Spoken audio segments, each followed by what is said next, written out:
나를 받으사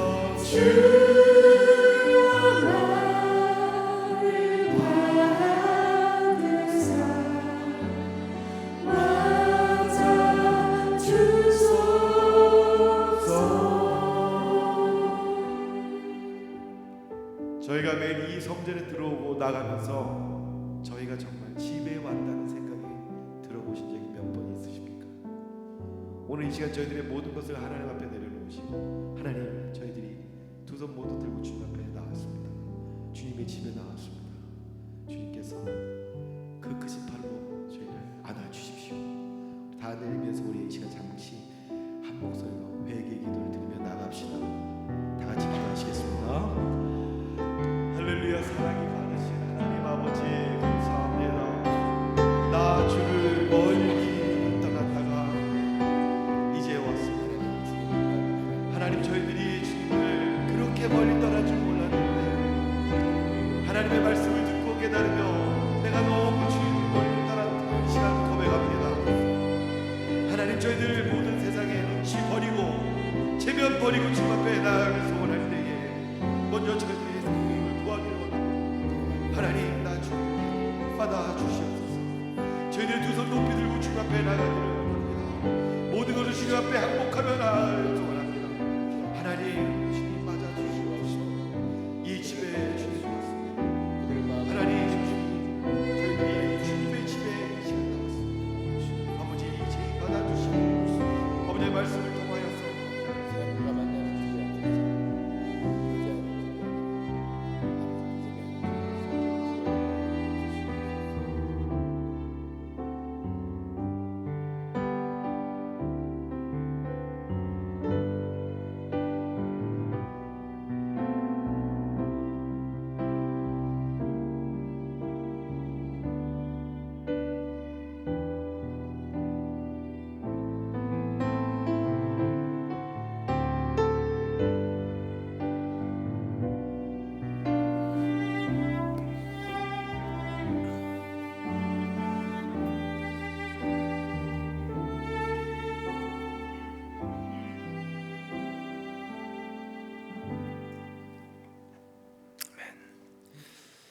아침 주님께서 주시는 말씀 함께 교독하도록 하겠습니다. 히브리서 4장 1절에서 12절 말씀을 함께 교독하도록 하겠습니다.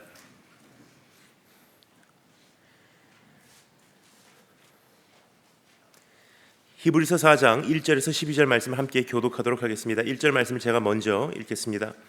그러므로 우리는 두려워할지니 그의 안식에 들어갈 약속이 남아 있을지라도 너희 중에는 혹 이르지 못할 자가 있을까 함이라.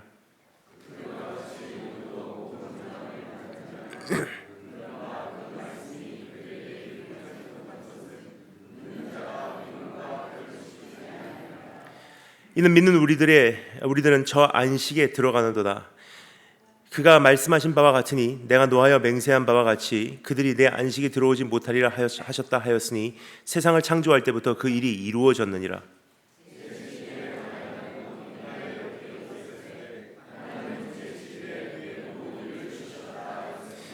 또 다시 거기에 그들이 내 안식에 들어오지 못하리라 하였으니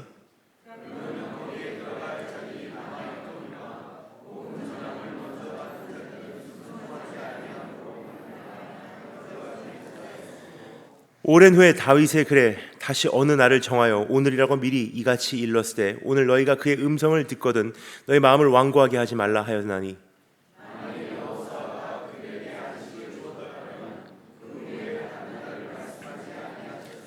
그러즉 안식할 때가 하나님의 백성에게 남아있도다.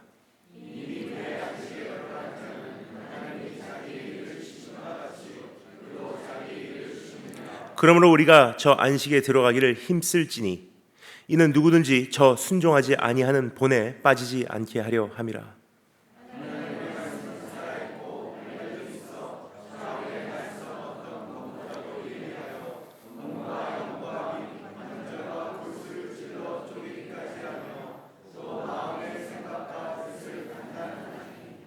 아멘. 기도드리겠습니다. 여호와여, 주는 나의 방패시요 나의 영광이시요 나의 머리를 드시는 자신이이다. 내가 나의 목소리로 여호와께 부르짖으니 그의 성산에서 응답하시는도다. 내가 누워 자고 깨었으니 여호와께서 나를 붙드심이로다. 천만인이 나를 애워싸 진친다 하여도 나는 두려워하지 아니하리이다.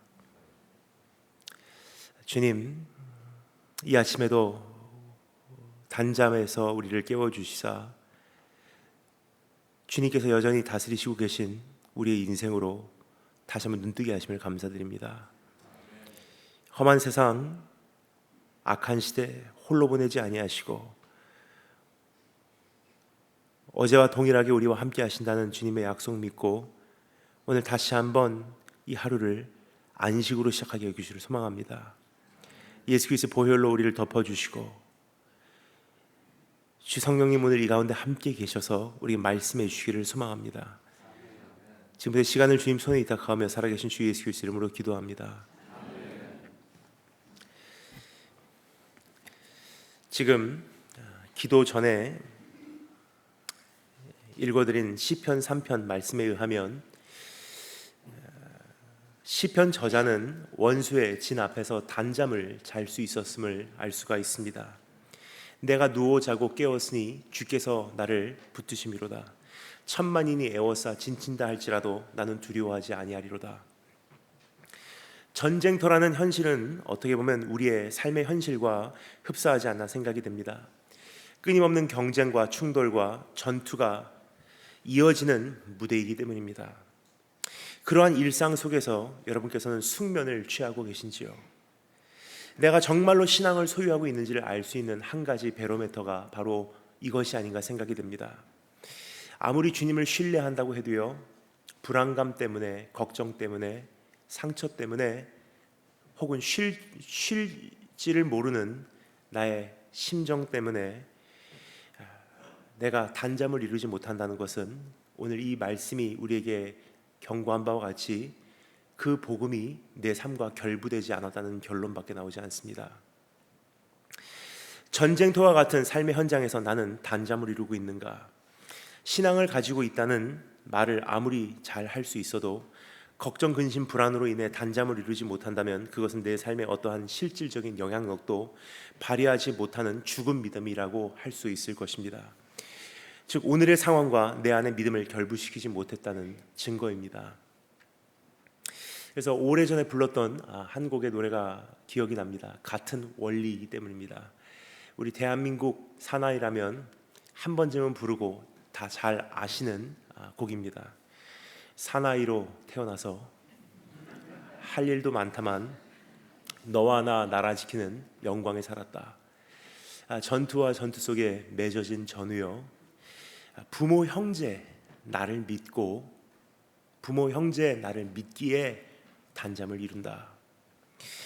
세상에서도 누구를 믿기에 밤에 단잠을 청할 수 있듯이 실제로 전쟁터와 같은 혹은 구치소와 같은 우리의 인생의 현실 속에서 내가 주님 믿기에 안식하고 있는가라는 질문을 오늘 이 시간 이 아침에 생각해 보고자 합니다. 주님을 바라본다는 것은 바로 이러한 자세가 아닌가 생각이 되기 때문입니다. 그래서 오늘 이 아침에 우리가 다루기를 원하는 질문은 다음과 같습니다. 주 안에서 안식하고 있는가? 정말로 주님을 바라보고 있는가라는 질문입니다. 우리는 복음에 대해서 잘 알고 있다고 생각합니다. 그리고 그 복음으로 인해 구원을 얻었다고 확신합니다. 그러나 사실 복음은 이해하고 납득하고 인정하고 받아들이는 것으로 불충분합니다. 반드시 삶과 결부시켜야만 합니다. 그래서 오늘 성경 1절 2절 말씀에 보면 이렇게 기록되어 있죠. 그러므로 우리는 두려워할지니 그의 안식에 들어갈 약속이 남아있을지라도 너희 중에는 혹 이르지 못할 자가 있을까 함이라. 그들과 같이 우리도 복음 전함을 받은 자이나 들은 바 그 말씀이 그들에게 유익하지 못한 것은 듣는 자가 믿음과 결부시키지 아니함이라. For we also have had the gospel preached to us just as they did.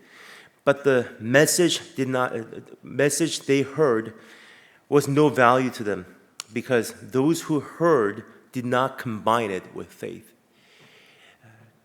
믿음은 듣는 것으로 끝나지 않는다는 거예요. 받는 것으로 끝나지 않는다는 거예요. 내 삶과 결부시키지 않으면요, 그 복음을 누리지 못한다는 것입니다. 그래서 오늘 이 아침에 전쟁터와 같은 세상에서, 구치소와 같은 인생에서 단잠을 이루기 위해서, 안식을 얻기 위해서 오늘 두 가지 질문만 우리 함께 답해 보도록 하겠습니다. 첫 번째, 안식이란 무엇인가? What is Sabbath rest? What is rest? What does it mean to rest? 그리고 두 번째, 안식은 어떻게 들어가는 것인가? How do I enter rest? 안식은 어떻게 들어가는 것인가? 이 두 가지 질문을 함께 우리 살펴나가도록 하겠습니다. 그럼 첫 번째 따라 감사했습니다. 안식이란 무엇인가? 우리 읽은 말씀이지만 우리 새벽 이 아침에 하나님 말씀 한 번 더 읽는 것이 우리 여러 이유로 좋을 것 같습니다. 우리 4절부터 10절 말씀 한 목소리로 다시 한 번 더 내 심정에 되새기듯이 읽어 내려가도록 하겠습니다. 4절부터 10절 시작.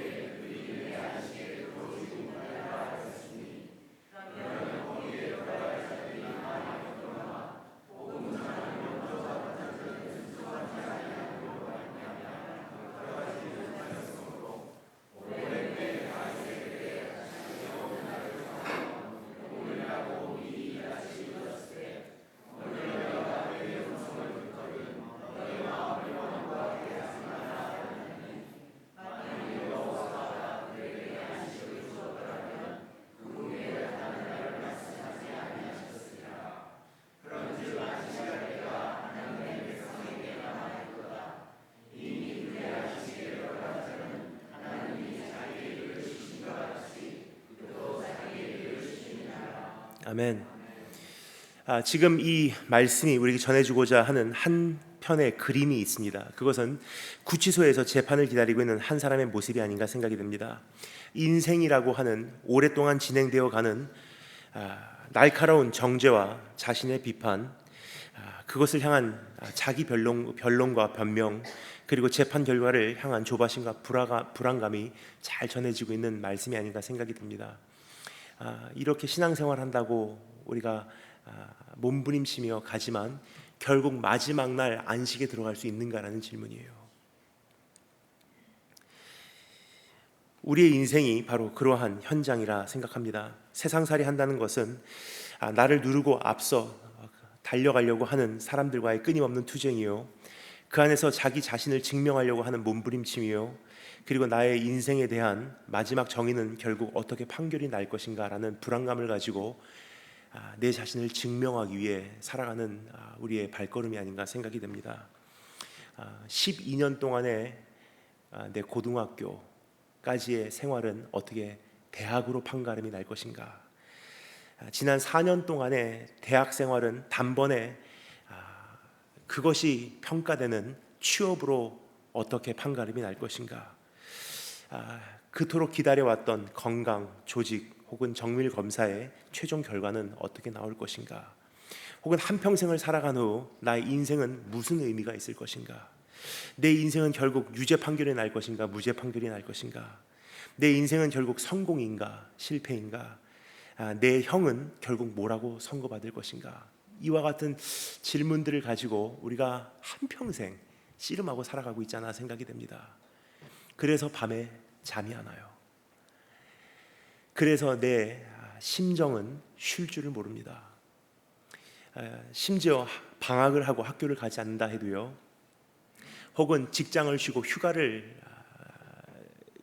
휴가로 여행을 한다고 해도요, 실제로 우리가 쉴 줄을 모른다는 것입니다. 저는 이번에 아프면서 한 가지를 깨달았습니다. 내가 도망자로 살아왔구나. 여기까지 말씀드리면 어떤 분들은 이렇게 질문하실 것입니다. 목사님, 무엇에서 도망하셨습니까? 가만히 보니까 도망자의 인생이라는 것이 바로 따로 있는 것이 아니라 바로 내 인생이라는 사실을 깨닫게 되었습니다. 어렸을 때는 학교에게 쫓기고, 졸업하기 전까지는 유행에게 쫓기고, 친구들에게 쫓기고, 대학 가야 된다는 부담감에 쫓기고, 성적에 쫓기고, 그리고 결국 대학을 가면은 학교에 속하기 위해서 그 부담감에 쫓기고, 집 생각 때문에 쫓기고, 학비에게 쫓기고, 성적에게 쫓기고, 인턴십에 쫓기고, 졸업에게 쫓기고, 그리고 다가오는 취업난에 쫓기고, 졸업하고 나면 결혼에게 쫓기고, 취업에게 쫓기고, 직장에게 쫓기고, 상사에게 쫓기고, 그리고 이제는 가정을 향한 내가 책임을 져야 되겠다 하는 책임감에 쫓기고, 결혼을 하면 가정에게 쫓기고, 가장으로서의 임무에게 쫓기고, 그때까지 되면은 지나온 날들에 내가 저질러온 수많은 실수와 그 죄에게 쫓기고, 수치스러움에 쫓기고, 옛날의 과거에게 쫓기고, 지금도 생각하면 얼굴이 빨개지는 그러한 때 인생의 잘못들에게 쫓기고, 내일을 향한 불안감에 쫓기고, 나이가 들어가면서 어르신들이 되면요, 내 인생의 시간이 이거밖에 안 남았구나 하는 남은 시간에게 쫓기고, 한평생 쫓기는 것이 우리의 삶이더라고요. 도망자의 인생에는 한 가지 공통점이 있습니다. 관리가 안 돼요. 그렇죠, 여러분? 은행 강도 저지르고요, 도주하는 사람들이 내일 관리받지 않습니다. 관리라는 것은요, 마음의 여유가 있어야 되는 거더라고요. 그래서 가장 먼저 두드러지게 나타나는 것은요, 생존하기 위해서, 오늘 하루를 넘기기 위해서, 억지로라도 잠을 청하기 위해서, 내일을 또 맞이하기 위해서, 내 자신을 납득하기 위해서 닥치는 대로 사는 것이 우리의 삶이라고 생각합니다. 근데 가만히 보니까요, 우리의 삶에 거의 95% 이상의 그 문제들은요, 관리만 잘해도 방지할 수 있는 문제들이더라고요. 사실상 우리가 살아가면서 흘리는 수많은 눈물의 대부분이요, 관리를 못해서 흘리는 눈물들과 걱정들과 그 아픔들이 아닌가 생각이 됩니다. 즉 다른 말로 표현하면 삶의 대부분은요, 관리예요. 입술 관리, 내 건강 관리, 두발 관리, 내일 관리, 치아 관리, 시력 관리, 인간 관계 관리, 물질 관리, 시간 관리, 다 관리예요. 근데 이 관리를 못하는 이유는요, 항상 내 마음에 안식이 없기 때문이에요. 도망자로 살고 있기 때문입니다. 심지어는 내가 원하는 그 인생 그 자리에 도달했음에도 불구하고 내 마음은 쉴 줄을 몰라요. 왜요? 지금 말씀드린 바로 이 원리가 나에게 적용되고 있기 때문입니다. 내 인생은 결국 마지막에 뭐라고 평가받을 것인가? 내 안에 있는 이 공허함을 무엇으로 달래낼 것인가? 한평생 나는 어떻게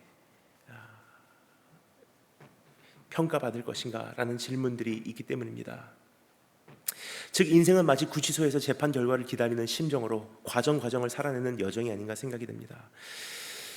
그러나 성경은 그런 나에게 다음과 같은 질문을 묻고 있는 것입니다. 이러한 현실 속에서 너는 단잠을 이루고 있는가? 너는 안식을 발견하고 있는가? 다른 말로 표현합니다. 치열한 인생의 전쟁터에서 나는 숙면을 취하고 있는가라는 질문을 드리고 있는 것입니다. 조금 전에 읽어드렸던 시편 3편 말씀, 원수가 내 주변을 둘러싸 진칠지라도 나는 하나님 앞에서 숙면, 단잠을 이룬대요. 내가 누워 자고 깨었으니 주께서 나를 붙드심이라. 세상 사람들은 어떻게 살아가나 한번 생각을 해보았습니다. 적어도 세상이 우리에게 안겨주는 두 가지 이 거짓을 그래도 그나마 붙들고 밤에 단잠을 이루더라고요. 세상이 우리에게 안겨준 두 가지 거짓, 혹시 나도 그것을 붙들고 있진 않은지. 이것은요, it's a pseudo rest, 가짜 안식이에요. 일시적으로 나에게 단잠을 줄 수는 있지만 이것이 내 영혼을 쉬게는 못한다는 거예요. 두 가지 세상이 우리에게 안겨준 거짓말입니다. 첫 번째, 세상은 어느 정도 상식과 이론이 통하는 것이다. 마치 재판소에서, 구치소에서 내가 잘만 설명시켜드리면 이 배심원들이 나의 본심을 알아줄 거야. 잘만 설득하면은 이 재판관이 내가 그렇게 나쁜 사람이 아닌 것을 알아줄 거야. 어느 정도 이론이 통하는 세상이라고 우리가 착각을 하고 살아요. 그래서 열심히만 살면은 잘 될 거야. 착하게만 살면은 언젠가 인생에 보응이 있을 거야. 마치 세상이요, 어느 정도 공평한 것이라고 착각을 하는 사상을 우리가 세상에서 받고 살고 있지 않나 생각이 됩니다. 근데 여러분, 분명히 오늘 이 시간 하나님의 말씀으로 이야기 드리겠습니다. 세상은요, 하나님께서 그렇게 질서 정연한 세상으로 만들긴 했지만 그것만으로 불충분하다는 거예요. 왜요? 깨진 세상이기 때문에, 죄로 인해서 타락한 세상이기 때문에. 제가 어렸을 때 중학교 1학년부터 고3까지 매일매일 잠언서를 한 장씩 읽었다고 말씀을 드렸죠. 그러고 나니까 고3을 졸업할 때 잠언서를 70독 했더라고요. 잠언서를 70독하고 내린 결론입니다. 인생은 복잡하다. 생각보다 단순한 세상이 아니라는 거예요. 그래서 지혜가 필요해요. 어떠한 법칙으로는 살아낼 수가 없는 것이 인생이기 때문이에요. 법칙은 단순합니다. 세상을 굉장히 단순화시킨 것이 법칙이에요. 그러한 것이 통하는 영역은 있어요. 과학이라든지. 과학도 변수가 얼마나 많습니까? 근데 적어도 과학의 법칙이라는 것은 변수가 없을 만큼 every time it has to work, 진리가 과학의 법칙이 아닙니까? Scientific law. 그런데 인생은 사실 그렇지 않다는 거예요. 그래서 우리에게 요구된 것은요, 법칙이 요구된 것이 아니라 지혜가 요구돼요. 복잡한 인생의 현실을, 매번 다를 수밖에 없는 인생의 걸음걸이를 하나님의 마음으로 가려내며 분별하며 살아나가는 능력이기 때문이에요. 근데 잠언서에 보면요, 지혜로운 자와 어리석은 자를 잘 아웃라인을 해주고 있어요. 거기에 보면 세 가지 차이가 있더라고요. 여러분 잠언서 읽어보셔도 잘 아실 거예요. 지혜로운 자는, 어리석은 자는 쭉 그렇게 설명을 해오는데 그 모든 것을요, 한마디로 요약을 하면 딱 세 가지 차이가 있습니다. 첫 번째, 어리석은 자는요, 세상에 질서가 있는 것을 인정하지 않고 사는 사람이래요. 하나님께서 세상을 다 질서 정연하게 만들어 놓으셨어요. 첫날 빛을 만드시고, 둘째 날 하나님께서 낮과 밤을 가르시고 다 차곡차곡 쌓아나가셨어요. 그리고 여섯째 날 돼서 최종적으로 인간을 만드셨어요. 무슨 뜻이냐면요, 인간이 살 수 있는 모든 무대를 만드시고 마지막에 그 인간을 그 무대 위에 세우셨는데 우리는 이 질서가 없다고 가끔 착각을 합니다. 그런 분들께서는 가끔 이런 말로 저를 당황시키실 때가 있어요. 목사님, 저는 이제까지 담배를 한 갑씩 매일 피웠습니다. 근데 이번에 암 진단, 폐암 진단을 받게 되었습니다. 하나님께서 저를 치셨어요. 분명히 말씀드리겠습니다. 이건 하나님께서 치신 게 아니라 하루에 한 갑씩 담배를 피면요, 폐암이 걸릴 확률이 높아지는 것뿐이에요. 이분들은요, 마치 세상에 어떤 질서가 없다고 생각하세요. 심으면 거두는 게 있고요, 행한 대로 보응을 받게 돼 있어요. 근데 두 번째 어리석은 사람이 누군지를 말씀드리겠습니다. 그 질서만 잘 지키면 아무 문제 없다고 착각하시는 분들도 계세요. 근데 분명히 말씀드리면 세상은 그렇게 질서가 잡힌 세상이긴 하지만 깨진 세상이에요. 다 잘 지켜도요, 만만한 세상이 아니라는 거예요. 그래서 열심히 살아가도 불의를 당하시는 분들도 계시고, 건강관리를 잘 했는데도 결국은 암의 진단을 받으시는 분들도 계시고, 정말로 조심했는데도 교통사고로 생명을 잃으신 분들이 계시다는 것입니다. 근데 이 자체를 의아해하는 자, 하나님 왜 이렇게 하십니까? 내가 여기까지 했는데 하나님 왜 내 인생에 이렇게 암 진단이 내려오고 왜 교통사고를 만나게 되고 이러한 불운을 내가 경험하게 됩니까? 그것을 의아하게 생각하는 사람, 성경에서 말합니다. 어리석은 자다. 세 번째, 어리석은 자, 그렇게 질서를 잘 지키지 못해서 어려움을 당하든, 질서를 잘 지켰는데도 불구하고 깨진 세상이기 때문에 어려움을 당하든, 어떠한 상황이든지 나를 구원하실 수 있는 하나님을 모르는 자가 어리석은 자래요. 자, 근데 오늘 여기서 말씀드리고자 하는 것은요, 잘만 세상을 살아가면 아무 문제 없을 거야. 열심히만 살아가면 반드시 올바른 보응이 있을 거야. 세상이 마치 이론이 통하는 세상으로 착각하시는 분들, 여러분 분명히 말씀드리겠습니다. 이것은 세상이 우리에게 안겨준 거짓이에요. 우리가 살고 있는 세상은요, 만만한 세상이 아니에요. 따라서 정신을 다시 한번 차리고 나면요, 밤에 잠이 안 와야지 당연한 거예요. 또 두 번째 거짓이 있습니다. 첫 번째는 뭐였죠? 세상은 꽤 괜찮은 세상이다. 그러니까 이론이 통한다. 잘만 하면 세상이 나를 언젠가 알아줄 거야. 근데 두 번째 거짓은요, 나라는 사람은 꽤 괜찮은 사람이다. 나는 생각보다 나쁜 사람이 아니야. 나는 원래 그렇게 범죄할 의도가 없었어.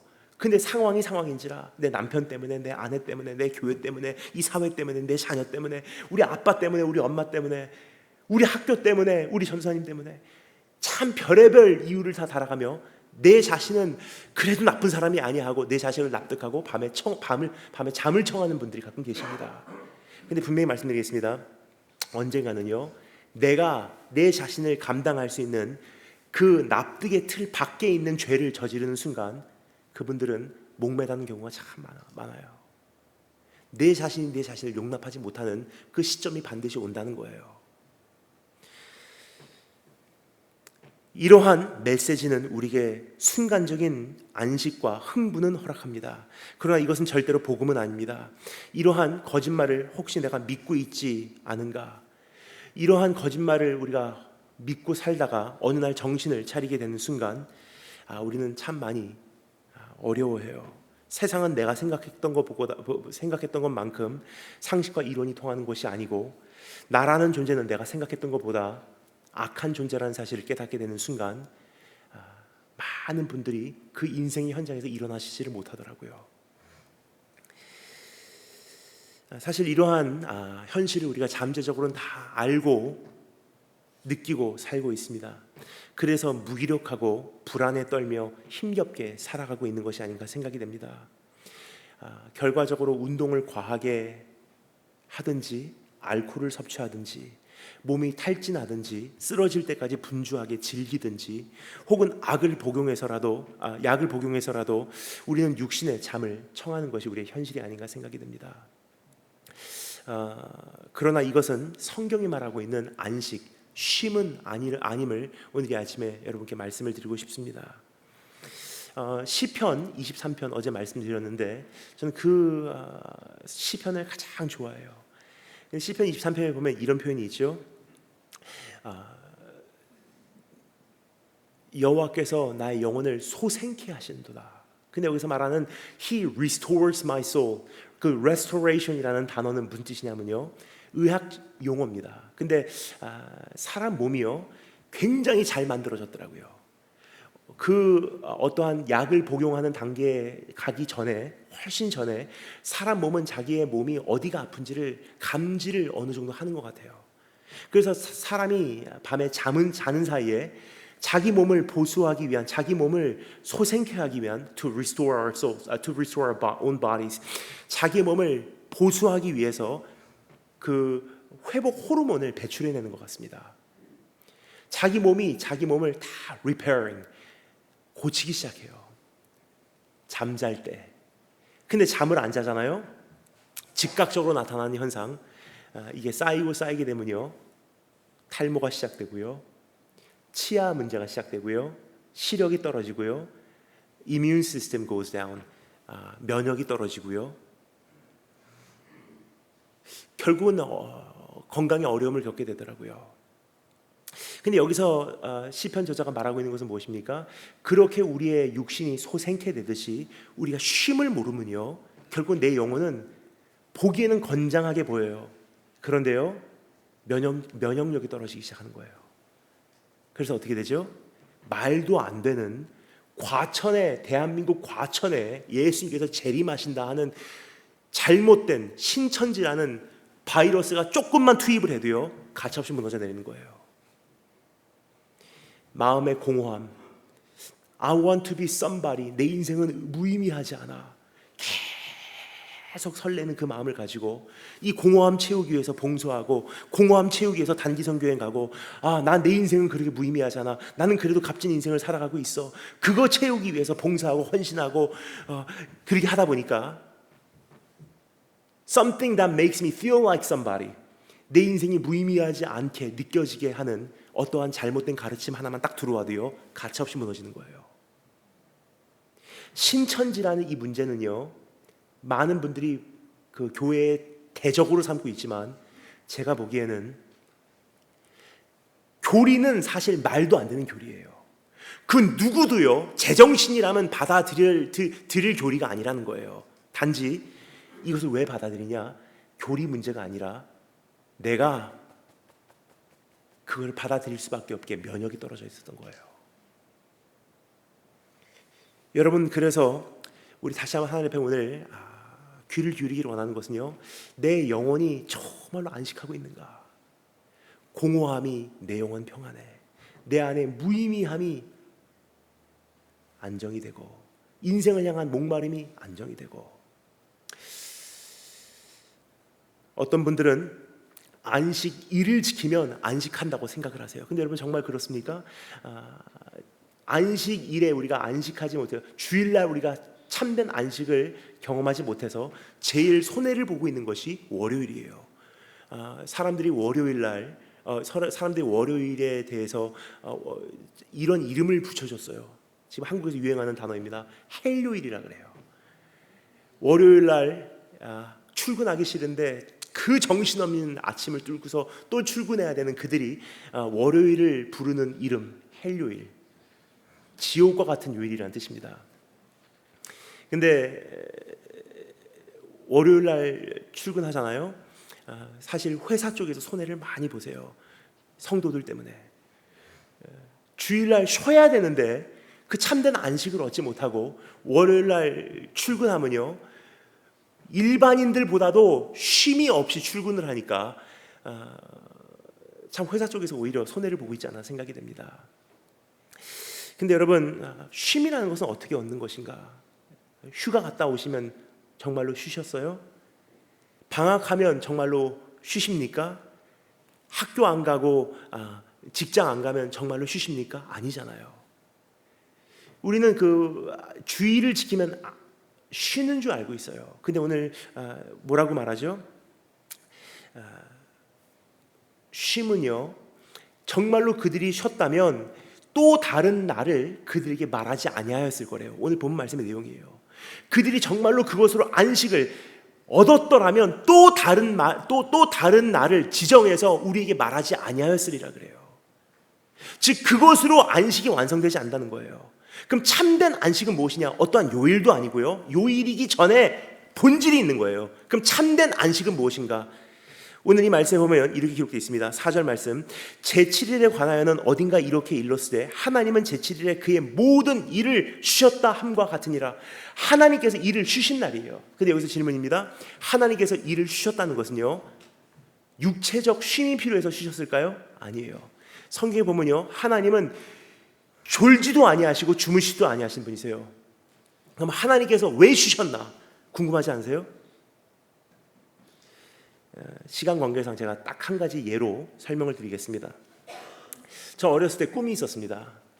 오토바이를 타는 꿈이에요. 제 어렸을 때 childhood hero, 저 어렸을 때 그 히어로가요, 오토바이 타는 영웅이었기 때문이에요. 일본 그 캐릭터입니다. 가멘라이다라고 하는 캐릭터예요. 그 메뚜기 가면 쓰고 나와서 오토바이를 타고서 그 악당들을 물리치는 영웅이에요. 그 오토바이를 타는 그 모습이 얼마나 멋있었는지, 빨간 마후라 휘날리면서 오토바이를 타는 모습. 근데 오토바이라는 것은 남자들의 로망이기도 하지만 실제로 이루어지지 않는 경우가 더 많아요. 근데 이번에 제가 결단을 했습니다. 내가 더 늦기 전에 오토바이는 꼭 타고야 말리라. 근데 많은 돈을 투자할 수는 없잖아요. 타다가 언젠가 처분할 건데. 그래서 제가 함께 지금 예수세대 운동을 하고 있는 제 제자에게 이렇게 상의를 해봤어요. 나 오토바이 한번 타고 싶다. 그러니까 그 충성된 제자가 딱 한마디 한 것뿐인데 어느 날 저에게 연락이 왔습니다. 목사님, 오토바이 하나 장만했습니다. 제 가슴이 철렁하더라고요. 야, 얼마 주고 너 그거 어떻게 하려고. 목사님, 제가 대전에 가서 35만 원짜리를 구입해 왔습니다. 단돈 35만 원짜리예요. 가보니까 형편없는 오토바이예요. 정말 폐차장에서 구한 오토바이. 근데 얼마나 대단하냐면요, 이 형제가 그것을 다 손으로 개조를 하고 해서요, 기가 막힌 오토바이로 만들어놨어요. 그래서 제가 길거리에 타고 나가잖아요. 많은 분들이 지나가면서 이상한 눈을 봐요. I've never seen anything like that. 할리 데이비슨도 아니고 혼다도 아니고 What is that? 옆에 할리 타고 있는 그 라이더가요, 계속 보고 있어요. 이해가 안 가는 눈으로. 그 형제가 그걸 도색하고 칠하고 파츠 바꾸고 여기 오기 전에 이번에 팔고 왔습니다. 35만 원짜리 구입해서요, 굉장히 많이 공을 들여서 개조한 다음에 75만 원으로 팔았어요. 그 형제는 그 수고한 비용을 이제 받은 것 같습니다. 그런데 그렇죠, 오토바이 고치고 보수하고 리모델링하고 그럼 다 완성이 돼서 열심히 일했어요. 다 완성했어요. 그러면요, 이제가 들어가서 자자? 아니에요. 오토바이가 완성되면 어떻게 해야 되죠? 타는 거예요. 하나님이 쉬셨다 하는 개념은요, 이제는 제1일째부터 제6일째까지 일했으니까 이제 들어가서 자자가 아니에요. 하나님께 쉬셨다는 것은요, 바로 이러한 뜻입니다.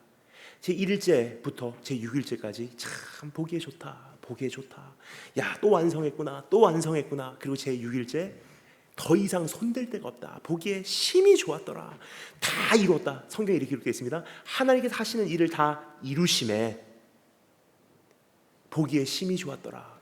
더 이상 만질 것도 없고 더 이상 수정할 것도 없고 내 영혼 평안해. 정말 좋다 하고 이제부터 하나님께서 통치하시기 시작한 거예요. 마치 오토바이를 이젠 타면서 누리기 시작하듯이 쉬신 게 아닙니다. 통치가 시작됐다는 뜻이에요. 하나님께서 6일째까지 모든 일을 마치시고 제7일째 안식하셨는데 인간은 6일째 완성이 되고 인간이 눈을 뜨면서 제일 처음으로 맞이한 날은 언제지요? 안식일이에요.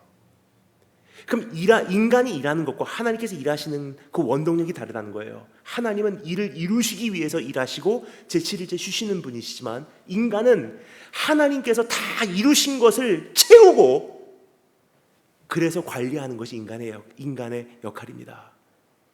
이제 너희가 잘 관리해라, 잘 번성해라, 충만해라, 마음껏 누려라. 근데 이것이 지금 잘못되니까 어떻게 됐죠? 수고하고 일해야지 먹고 사는 거예요. 수고하고 일해야지 인정받고, 수고하고 일해야지 사랑받고, 수고하고 일해야지 내 인생에 뭔가 의미가 있을 것 같으니까 일하는 거예요. 이건 뭐죠? 에덴에서 쫓겨나는 저주예요. 근데 예수님께서 어떻게 하셨습니까? 이제는 예수 그리스도 안에 있는 우리는요, 새 피조물이래요. 새 피조물이라는 단어를 왜 선택했을까요? 다시 예수 그리스도 때문에 rewind, 에덴으로 돌아갔다는 뜻이에요. 재창조의 역사로 돌아갔다는 뜻이에요. 그러면요, 이제는 수고하고 일해서 먹기 위해서 하는 게 아니라는 거예요. 예수님께서 십자가에서 뭐라고 선포하십니까? 창세기의 선포와 똑같은 선포를 하셨어요. 다 이루었다. 하나님께서 하시는 일을 다 이루심에 안식하셨듯이 예수님께서 십자가에서 마지막으로 선포하신 말씀, 다 이루었다. 내가 다 통치하고 있어. 이제 내가 십자가의 공로로 네 인생 책임질 거야. 걱정하지 마. 그렇게 초조해하지 마. 필요한 거 줄게. 아버지께 기도해라. 너의 필요를 다 아시나니 하늘에 날아가는 새들도 하나님께서 먹이시지 않느냐. 저 밭에 있는, 저 들에 있는 꽃들도 하나님께서 입히시지 않느냐. 하물며 하나님께서 나의 공로로 자녀된 너희들을 채우시지 않겠느냐. 그 하나님의 통치를 믿고 일하는 사람들은요, 어떻게 일하죠? 관리하기 위해서. 주님 주신 게 정말 감사합니다. 주님 여기까지 나 허락해 주심을 감사합니다. 근데 우리는요, 하나님께서 주신 것에 만족을 못 누리는 나쁜 근성이 있지 않나 생각이 됩니다. It looks like the grass is always greener on the other side. 저 강 너머에 초원이요 더 푸르르게 보여요. 그러니까 완벽한 인생을 주셨는데도, 하나님께서 생각하실 때 나에게 꼭 필요한 삶을 허락하셨는데도 더 할 것도 없고 더 뺄 것도 없고 가장 좋은 것들을 주셨음에도 What if 저것만 있으면 얼마나 좋을까? 이것만 이루어지면 얼마나 좋을까? 저것만 바뀌면 얼마나 좋을까? 이거 뭐죠? 한마디로 요약합니다. 목마름이에요. 목마름을 갖는 것은요, 안식을 모른다는 뜻이에요. 인생이 허기졌다는 뜻입니다. 근데 그 목마름, 끊임없이 인생에 무엇을 삼켜도 다 소멸해버리는, 나에게 끊임없는 목마름을 주는 이 풀무불, 뭐죠? 지옥 현실이에요. 한평생을 그렇게 지옥과 같은 삶을 살다가 죽는 날 하나님께서 이렇게 말씀하실 거예요. Extension. 영원토록 연장시켜줄게. 그 사람들이 가는 것이 지옥입니다. 근데 이 세상에서 예수 그리스도 한 분 소유하고 완전히 채워져서 세상 뒤집어지고 다 날아가고 지금 내 인생에 배고픔이 있다 할지라도 나에게 정해주신 구역은 아름답보다, 하나님께 나에게 주신 건 참 좋습니다.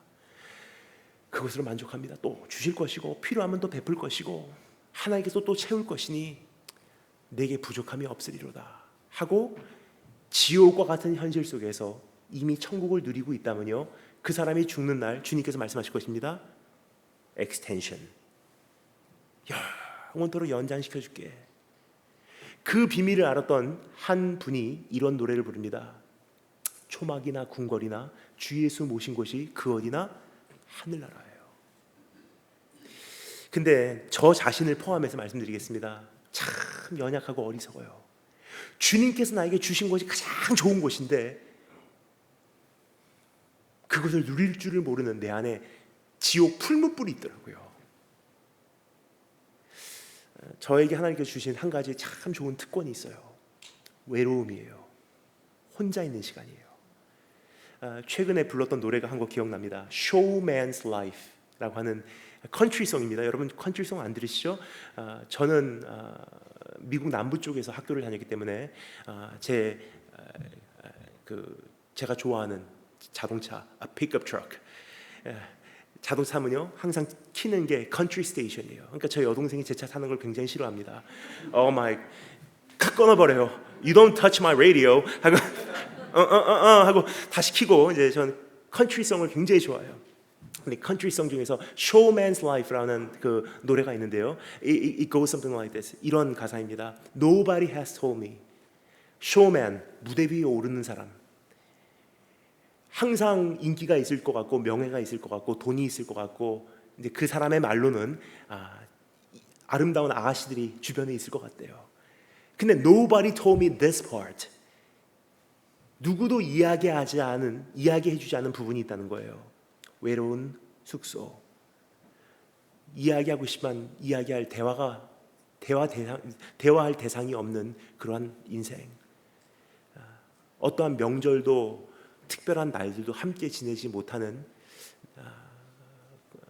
그러한 인생. 근데 하나님께 저에게 주신 특권이 뭐냐면요, 가면 갈수록 외로워지더라고요. 하나님 영광 지켜내기 위해서, 선포한 만큼 살아내기 위해서 정말 함께 하고 싶지만 혼자 있는 것이 그들에게 덕이 되기 때문에, 혼자 있어야지 하나님 영광 끝까지 지켜드릴 수 있기 때문에. 그러니까 가면 갈수록, 사역이 진행되면 진행될수록, 사역이 확장되면 확장될수록, 말씀을 하면 할수록 가면 갈수록 외로워지더라고요. 더 좁아져요. 처음에 제가 이 사역을 시작했을 때 밤에 숙소로 돌아오면요, 하루가 너무 흐뭇하면서 공허한 거예요, 동시에.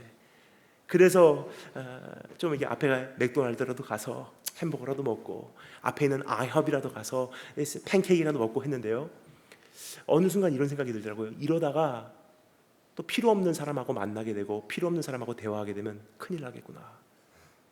그러니까 1년, 3년, 8년, 10년, 13년 지나면서 어느덧 이제는 참 희한해요. 집회 마치잖아요. 숙소 들어가면 문 잠그고 안 나와요. 낮에도 어디 가지 않습니다. 그냥 숙소에만 있어요. 그럼 여러분, 제가 이렇게 다니면서 많은 사람을 만나는 것 같지만 혼자 있는 시간이 얼마나 많은지 상상해 가십니까? 근데 하나님께 제가 원망을 해요. 하나님, 왜 이렇게 가면 갈수록 진짜 혼자입니까? 계속 불평했어요. 근데 하나님께서 최근에 저에게 주시는 말씀, 노아의 홍수 때 이야기를 하십니다. 그 방주를 만드시고 홍수가 시작될 때 영어 성경은 너무나 기가 막히게 이렇게 번역이 되어 있어요. And the Lord shut them in. 하나님께서 그들을 방주에 태우시고 밖에서 문을 닫아버리셨대요. 고립시켰다는 뜻이에요. 하나님 영광 그 가지시키고 주님 나라 확장 위해서 우리가 서야 될 자리는요, The Lord shut them in. 우리의 인생의 문을 닫아버리실 때가 있다는 거예요. 누구도 못 만나게 하고 혼자 있게 하시고. 그냥 우리 안에는요, 그 목마름이 있어요. 저기만 가면 누군가를 만날 것 같아. 저기만 가면 뭔가 일이 생길 것 같아. 그것만 하면 뭔가 내 인생이 의미 있을 것 같아. 근데 주님께서 오늘 다시 주시는 말씀, 하나님께서 우리를 두신 그곳이 가장 안전한 곳이래요. 가장 행복한 곳이래요. 여호와는 나의 목자시니 내가 부족함이 없으리로다. 그렇습니다. 안식이란 무엇인가? 하나님의 통치예요. 필요한 거 다 주신 것이고 내 삶에 연약한 거 또 채우실 것이고. 왜 이렇게 답답한 인생을 주셨습니까? 필요하니까. 왜 이렇게 그 어디도 못 가는 책임감으로 나를 묶어놓으셨습니까? 그게 나를 살리는 방법이기 때문에. 하나님, 나는 두 날개를 달고 온 세계를 다니며 하나님을 섬기고 싶었습니다. 근데 왜 나를 이렇게 두 날개를 찢어 놓으셨습니까? 나에게는 지금 그 자리가 가장 행복한 자리니까. 오늘 하나님 앞에서 그것을 받아들이는 하나님의 통치, 하나님의 무한한 지혜, 하나님의 베푸심을 정말로 믿으면요, 그때부터 안식이 시작되는 거예요. 나도 모르는 사이에 내 목마름이 해소가 돼가고요, 내 영혼 평안해. 오늘 그러한 안식으로 들어오시는 우리 한 분 한 분 되시길 주님으로 축원합니다. 시간이 거의 다 됐기 때문에 마지막 두 번째 짧게만 말씀드리고 마치겠습니다. 따라해주시면 감사하겠습니다. 안식은 어떻게 들어가는 것인가? 시간 관계상 다시 읽지는 않겠습니다. 하지만 두 가지만 오늘 이 시간 말씀드리도록 하겠습니다. 참고로 1절부터 3절과 10절부터 12절까지의 말씀입니다. 첫 번째, 안식은 어떻게 들어가는지 답을 먼저 우선 말씀드리도록 하겠습니다. 따라해주시면 감사하겠습니다. 안식은 복음으로 들어간다. 2절 말씀에 이렇게 돼 있죠. 그들과 같이 우리도 복음 전함을 받은 자이나. 무슨 뜻이냐면요, 복음을 받고 복음을 내 삶과 결부시키면 결국은 복음으로 안식에 돌아갈 수 있다는 거예요. 그 안식이 내 삶 속에 성취될 수 있다는 거예요. 그럼 그 복음은 도대체 무엇인가? 우리에게 두 가지 도전을 주는 복음입니다. 첫 번째, 숨은 곳에서 나오라는 복음이에요. 숨은 곳에서 나와라. 그래서 오늘 이 말씀에 보면 10절부터 12절 말씀에 특별히 이렇게 기록되어 있죠. 하나님의 말씀은 살아있고 활력이 있어 좌우에 낯선 어떤 검보다도 예리하여 혼과 영과 및 관절과 골수를 찔러 쪼개기까지 하며 또 마음의 생각과 뜻을 판단하시나니. 우리가 보통 일반적으로 이 말씀을 인용할 때 그냥 하나님의 말씀, 오늘 설교 말씀이 이렇게 되게 하여 주시기를 원합니다. 그런데 오늘 이 말씀의 이 맥락은요, 어떠한 맥락이냐? 안식에 대한 이야기하면서 하나님의 말씀이 이러한 능력이 있으니 네가 숨은 곳에서 나와라. 너는 생각보다 괜찮은 사람이 아니야. 너는 원래 죄인이야. 사실은 네가 남들에게 비치는 그 모습보다 더 훨씬 악하고 나쁜 존재인 거 네 자신이 제일 잘 알지 않니? 근데 두려워하지 마. 하나님의 말씀은 심령 골수같이 다 쪼개고 보고 있어. 너 넘어졌어? 괜찮아. 이미 하나님 알고 계셨어. 너 실수했어? 괜찮아. 하나님 다 이미 알고 계셨어. 벌거벗음으로 나와라. 그 복음을 받아들이면 어떻게 되죠? 오히려 수치스러운 게 아니고 자유로워져요. 어린 아이들 보면 쉽게 알 수 있어요.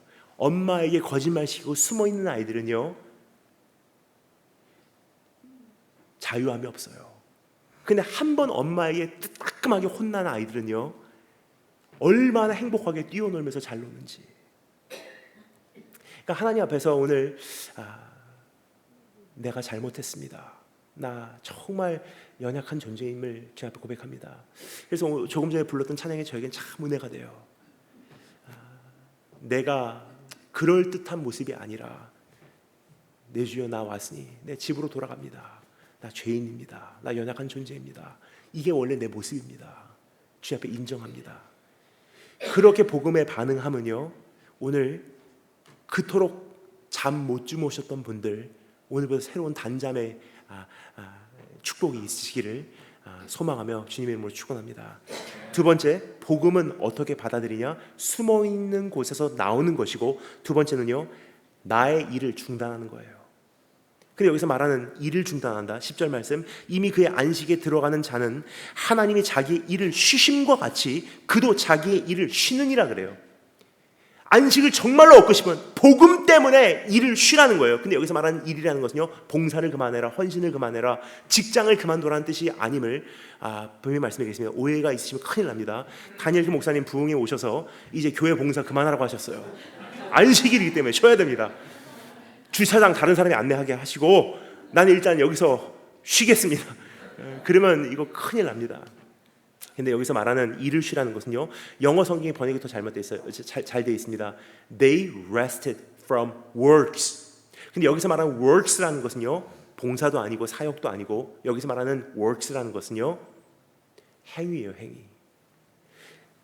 내 인생이 조금 채워지기 위해서, 내가 조금 더 의미 있는 삶을 살기 위해서, 이것만 하면 인정받을 것 같으니까, 이것만 하면 사회에서 조금 더 보장이 될 것 같으니까 그런 행위를 중단하라는 거예요. 아무리 해도 그거 만족되지 않아. 그러면 어떻게 이제 일을 쉬었는데도 내 영혼이 만족할 수 있을까? 조금 전에 그 답을 드렸습니다. 예수님께서 나 대신 십자가에 달려서 모든 일을 이루어 주셨어요. 내가 아무리 노력해도 못 사는 인생을 대신 살아주셨고, 내가 그 인생을 못 살기에 내가 죽을 수밖에 없는 죽음을 대신 죽어주시면서 십자가에서 마지막으로 뭐라고 말씀하시죠? 다 이루었다. 창세기 1장에 사용되었던 언어를요, 그대로 반복하세요. 하나님께서 창조하신 모든 것을 다 이루심에 안식하시니라. 근데 그 안식을 모르는 우리 심령을 위해서 그 길을 대신 가주시고 십자가 위에 선포하신 말씀, 다 이루셨다. 그래서 그분이 자기 자신에 대해서 이렇게 소개하십니다. 내가 안식일의 주인이래요. 그분이 우리에게 이렇게 초대하십니다. 다 이루었기 때문에 하나님 너를 이미 인정하셨어. 이미 사랑하셔. 아무리 잘해도 아무리 못해도 하나님의 자녀야. 그래서 말씀하십니다. 수고하고 무거운 짐진 자들아, 다 내게로 오라. 내가 너희를 편히 쉬게 하리라. 오늘 그 어딘가를 바라보고 그 무언가를 향해서 목말라 하고 있던 나의 인생이 여호와께서 나에게 재워주신 구역이 아름답도다. 다 좋은 자리에 두셨어요. 더 말할 것도 없고 아쉬워할 것도 없고, 병상 주님께서 나에게 딱 맞는 자리 주신 거예요. 숨 막히는 가난, 하나님께서 나에게 지금 꼭 필요한 여정을 지나게 하시는 거예요. 오늘 그 통치하신 하나님, 그분을 바라보시고 부르신 그곳에서 천국을 누리시는 우리 한 분 한 분 되시기를 주님으로 축원합니다. 다시 기도하겠습니다. 우리 한 가지만 함께 기도드리도록 하겠습니다. 우리 목사님 나오실 때까지 한 가지만 제가 여러분께 기도 요청을 드리도록 하겠습니다. 하나님, 저는 도망자로 살았습니다. 무언가에 언제나 쫓기고 있었음을 고백을 드립니다. 사람에게 쫓기고, 인생에게 쫓기고, 책임에게 쫓기고, 지나온 과거에게 쫓기고, 죄책감에게 쫓기고, 내일에 대한 불안감에 쫓기고, 쉼을 몰랐던 나의 삶이었음을 주 앞에 고백을 드립니다. 그러나 하나님, 지금 가만히 돌아보니 살아가기 위해서 몸부림치는 이 도망자의 여정 속에 가정 관리도 못했고요, 입술 관리도 못했고요, 시간 관리도 못했고, 체력 관리도 못했고, 내 신앙 관리도 못했음을 주 앞에 고백을 드립니다. 하지만 새 피조물로서 우리를 다시 한번 하나님의 통치 영역 에덴 동산으로 불러주신 예수 그리스도, 이제는 다 주셨기에 이제는 주님의 통치하심 속에서 마음껏 누릴 수 있는 그 인생을 우리가 새롭게 살아내기를 원하오니 오늘 복음이 내 믿음과 결부되게 하시기를 원합니다. 그래서 이제는 환난 속에서 평안을 누리게 하시고 미흡한 환경 속에서 안심하게 하시고 뒤집어지는 시대 속에서 주를 바라보게 해주시기를 소망합니다. 그러한 결단의 기도를 함께 주 앞에 드리도록 하겠습니다. 다 같이 기도하겠습니다.